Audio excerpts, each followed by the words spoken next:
సరే అక్క. దాత్రి, అక్క ఢిల్లీలో ల్యాండ్ అయిపోయిందంట. అప్పుడేనా? అవును దాత్రి. మనం ఇంట్లోకి వచ్చాక అక్క లేకుండా మనం మాత్రమే ఉండడం ఇదే ఫస్ట్ టైం కదా. అవును కేదార్, వదిన లేకపోతే ఇల్లంతా బోసిపోయినట్టుంది. మామూలుగా అయితే మావయ్య గారైనా మనతో మాట్లాడేవారు. ఇప్పుడు ఆయన కూడా మన మీద కోపంతో ఉన్నారు. వదిన తిరిగొచ్చే వరకు ఇంట్లో నువ్వు, నేను, అత్తయ్య, శ్రీవల్లి మనతో మనమే మాట్లాడుకోవాలి. నిషి వాళ్ళు ఎలాగో మాట్లాడరు. మాట్లాడకపోవడమే మంచిదిలే దాత్రి. మాట్లాడితే పోట్లాడే రకం వాళ్ళు. అక్క వచ్చే వరకు వాళ్ళు ఏమన్నా చూసి చూడనట్టు వెళ్ళిపోండి, అసలు గొడవ పడకండి అని మరీ మరీ చెప్పి వెళ్ళింది. అవును కేదార్, అసలే నిషికి అత్తయ్య మీద అనుమానం పెరిగిపోయింది. అత్తయ్య గురించి నిజం తెలుసుకోవడానికి ఎప్పుడు ఏం చేస్తుందో అన్న టెన్షన్ కూడా పెరిగిపోతుంది. పెన్ని గురించి గాని మీ చెల్లికి తెలిస్తే ఎల్లు పీకి పందిరేస్తుంది. అవును, కానీ లాజికల్గా ఆలోచిస్తే నిషికి మీ అత్తయ్య అంటే చాలా ఇష్టం కదా. అప్పుడు మీ అత్తయ్య ప్రాణాలు కాపాడినందుకు నీకు థ్యాంక్స్ చెప్తుంది గాని గొడవ చేస్తుందంటావా దాత్రే? నిషికి అత్తయ్య అంటే ఇష్టమే, కానీ అదెంతవరకంటే అత్తయ్య తనని సపోర్ట్ చేసినంతవరకే, తన తప్పుని కూడా సమర్థించినంతవరకే.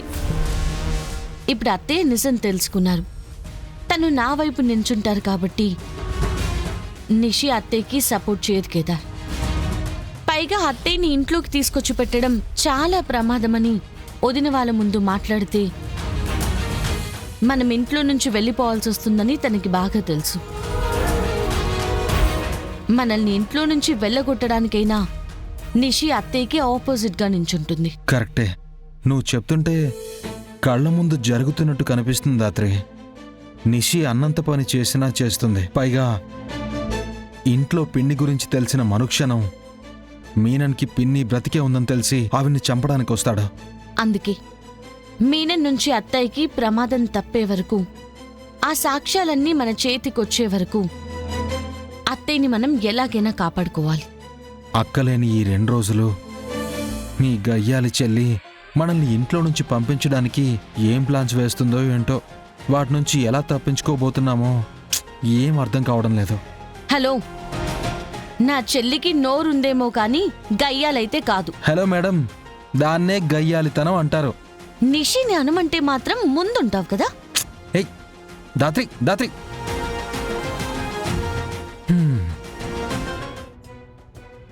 వదిన రావటానికి 2 రోజుల టైం ఉంది. మావయ్య కూడా మన వైపే ఉన్నారు. మనం ఏం చేసినా ఇప్పుడే చేయాలి. బాగా ప్లానింగ్ చేసి ఆ చిలకమ్మని ఇంట్లోంచి తోలేద్దామమ్మీ. ముందు కేదార్ జగదాత్రి పని చూద్దాం అత్తయ్య, ఆ తర్వాత చిలకమ్మ పని పడదాం. ముందు చిలకమ్మని ఇంట్లోంచి ఎల్లగొట్టి మళ్ళా ఎందుకని జగదాత్రి వాళ్ళని బయటికి పంపించకూడదు? ఎందుకంటే జగదాత్రి వాళ్ళని ఇంట్లో నుంచి పంపించడానికి మనకి ఒక్క ఛాన్సే ఉంటుందమ్మా. మనం అక్కలేని టైంలో ఇంట్లో నుంచి పంపించబోతున్నామని వాళ్ళు కాని కనిపెడితే జాగ్రత్త పడిపోతారు. అబ్బోడా అమ్మీ, మీకు నా బాధ ఎందుకు అర్థం కావడం లేదు? ఆ చిలకమ్మ మీ నాయనకి మెల్లగా దగ్గరయ్యేది చూస్తా ఉంటే గుండెల్లో దడపడతా ఉండది. అత్తయ్య, నాకెందుకో మావయ్య గారి విషయంలో మీరు మరీ ఎక్కువ భయపడుతున్నారు అనిపిస్తోంది. అవునమ్మా, గతంలో నాన్న తప్పు చేసి ఉండొచ్చు, కానీ ఇప్పుడు బానే ఉన్నారు కదా. నువ్వే ఎక్కువ ఆలోచించి బుర్రపాడు చేసుకుంటున్నావు. నా బాధ మీకెప్పటికీ పడదు. ఈ మాత్రానికే ఏటికి ఈ చర్చల్లో నన్ను కూడా పాల్గొనమని సంపుతా ఉండారు. నేను పోతా. అమ్మా, అదే యువరాజ్, మనం చేస్తున్న పనేంటి? అత్తయ్య అలిగి వెళ్ళిపోవడమేంటి? అమ్మ గురించి తెలిసిందే కదా నిషి, గంటాగి వెనక్కి వస్తుంది. అప్పుడు ప్లాన్ చేద్దాం. మీ ఇష్టం. వాళ్ళని ఏం చేసినా వదిన లేనప్పుడే చేయగలమని మర్చిపోకండి. ఈ ఇంట్లో నా బాధ ఎవ్వరికీ అర్థం కాదు. అంతా నా కర్మ.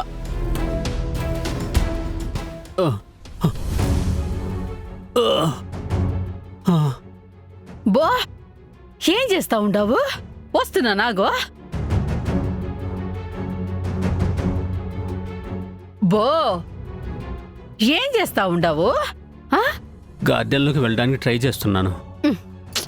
నువ్వు కుర్చీలో ఉండవు. ఇట్టా ఎట్టా పడితే అట్టా పోవడం మంచిది కాదని ఎన్ని తూర్లు చెప్పాలి నీకు? పిలిస్తే ఎవరో ఒకరు వచ్చేవాళ్ళం కదా. నిన్ను పిలిచానే, నువ్వే పలకలేదు. ఆ పలకలేదని నువ్వే పరిగెట్టాలనుకుంటావా ఏమి? ఏమైంది చిత్తూరు చిలక? ఎందుకు చెట్టుపట్లాడుతూ ఉండవు? మంట మీద సాసవాలేసి ఏటికి అంత ఎగిరి పడతా ఉండావు అన్నట్టుండాది నీ వరస. ఆ? ఏమన్నావు? నాకేం అర్థం కాలేదు. అర్థం కావాల్సిన అవసరం ఏం లేదులే, పద. అయ్యో ఏమైండాది బా? ఇందాకటి నుంచి పొరబోతుంది. నీళ్లు తాగుదామంటే రూమ్లో లేవు. ఆ? సరిపోయి ఉండాది. ఉండు, నేను పోయి తీసుకొస్తా. ఆ.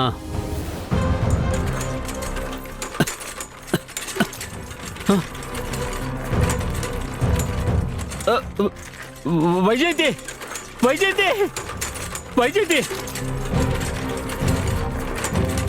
వైజయంతి! నానా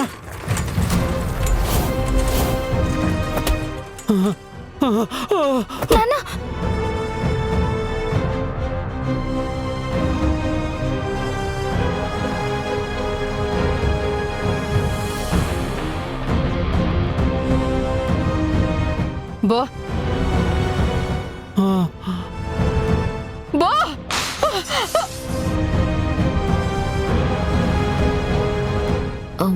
అత్తయ్య గొంతులా ఉంది కదా యువరాజ్. చూద్దాం పద.